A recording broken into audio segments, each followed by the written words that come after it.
Hello दोस्तों, कैसे हैं आप लोग। आज आप लोगों को एक ऐसी घटना के बारे में बताएंगे जो हमारे भारत के शहर मशहूर कानपुर की है। भारत बहुत सी चीज़ों से मशहूर है, जैसे कि अच्छी संस्कृति, मेल भाव और मोहब्बत। बहुत सी ऐसी चीज़ों से मशहूर है। आप लोगों ने बहुत से लोगों से हवेलियों के बारे में तो सुना ही होगा।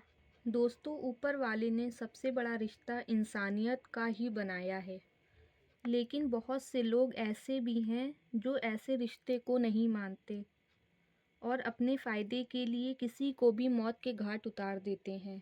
ये कहानी भी कुछ इसी तरह की घटना पर आधारित। वीडियो शुरू होने से पहले हमारे चैनल को लाइक और सब्सक्राइब करना ना भूलें।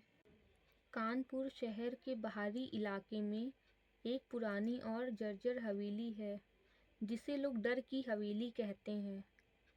ये हवेली बरसों से वीरान पड़ी है। इसके आसपास के लोग कहते हैं कि यहाँ कुछ अजीब घटनाएं होती हैं, और जिसने भी इसे रात में देखने की कोशिश की वो कभी लौट कर नहीं आया।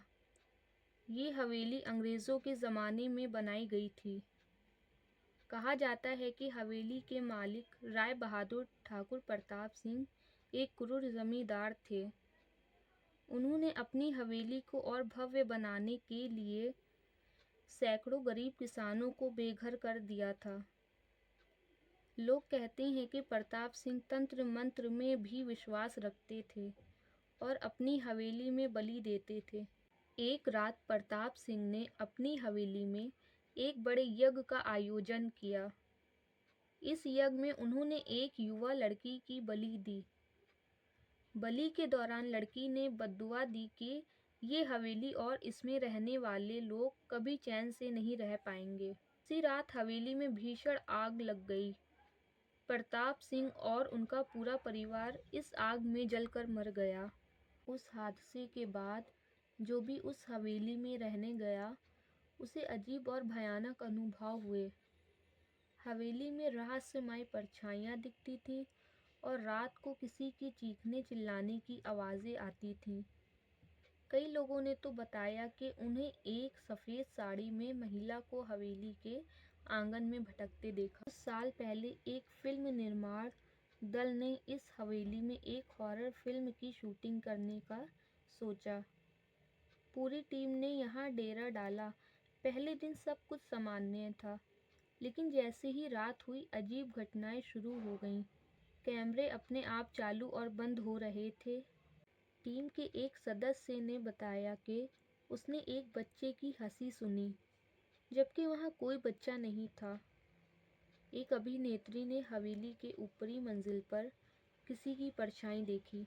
अगले दिन पूरी टीम ने हवेली छोड़ने का फैसला किया, लेकिन जब उन्होंने अपना सामान समेटना शुरू किया तो उन्होंने पाया कि उनके सामान में किसी ने अजीब निशान बना दिए थे। हवेली के आसपास रहने वाले लोगों ने बताया कि रात के समय हवेली के पास जाने पर अजीब आवाज़ें सुनाई देती थीं। कई बार लोगों ने देखा है कि हवेली की खिड़कियां और दरवाजे अपने आप खुलते और बंद होते हैं। कुछ महीने पहले कुछ युवाओं का एक ग्रुप साहस दिखने के लिए रात में इस हवेली में गया। उन्होंने अपने साथ कैमरे और टॉर्च भी ले लिए थे। पूरी रात उन्होंने रिकॉर्डिंग की, लेकिन सुबह उनमें से कोई भी वापस नहीं लौटा।